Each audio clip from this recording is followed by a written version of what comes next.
আজই ডাউনলোড করুন আর এনজয় করুন আপনার পছন্দের শো। তুমি যদি এই উপহার না নাও আজকে, তাহলে আমি মনে করব আমার কথা আর তোমার কাছে কোনো মূল্য নেই। না না, ছি, এই আপনি কি বলছেন কর্তামা? এবারও মা বাবার অ্যানিভার্সারিতে মা তোমাদের সকলের জন্য উপহার এনেছে। ধীরু,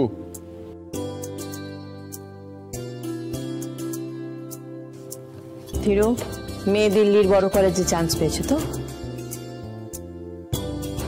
এই নাও ওর দিল্লি যাওয়ার টিকিট। আর ওর পড়াশোনায় যা খরচ হবে আমি দেব। আর শোনো, ছেলেকে বলবে ক্রিকেটের প্র্যাকটিসটা যেন মন দিয়ে করে।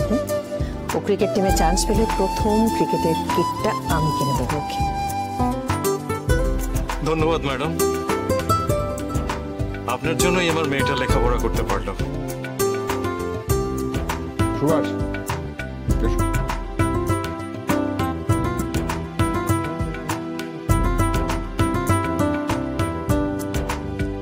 মা এই যে এ না,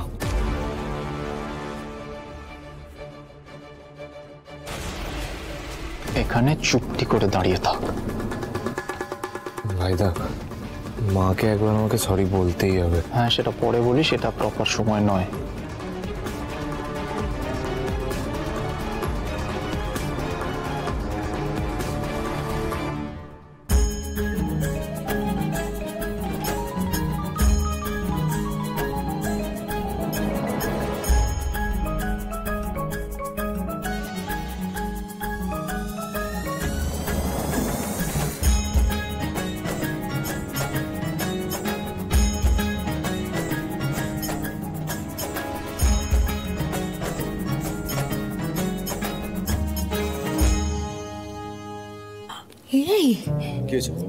বৌদি বাড়ির কাজের লোকেদের পিছনে 13 লাখ টাকা খরচ করছে, তুমি ভাবতে পারছো?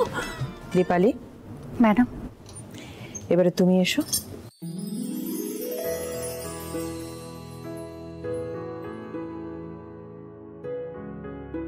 এটা তোমার,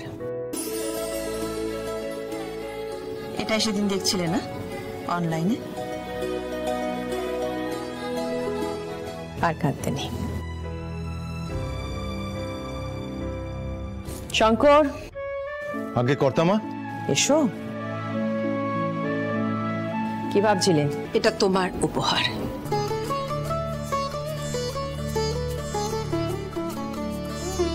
যে আউট হাউসে তুমি এতগুলো বছর ধরে রয়েছো, আজ থেকে তার মালিক হলে তুমি। একটা কাজের লোককে সম্পত্তির ভাগ দিয়ে দিল দিদি।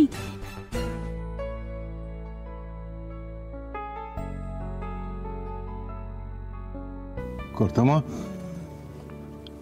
এত বড় উপহার? এটা তোমার আনুগত্যের পুরস্কার শঙ্কর। তুমি আমাদের পরিবারের একজন।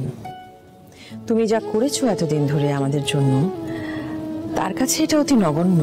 আমি ছাপোষা মানুষ কর্তামা, এত বড় উপহার পাওয়ার যোগ্যতা আমার নেই। ইন্দ্রাণী গাঙ্গুলি মানুষ চিনতে ভুল করে না শঙ্কর। তোমার কি প্রাপ্য সেটা আমি খুব ভালো করে জানি। তুমি যদি এই উপহার না নাও আজকে, তাহলে আমি মনে করব আমার কথা আর তোমার কাছে কোনো মূল্য নেই। না না, ছি, এই আপনি কি বলছেন কর্তামা? তাহলে আর না বল।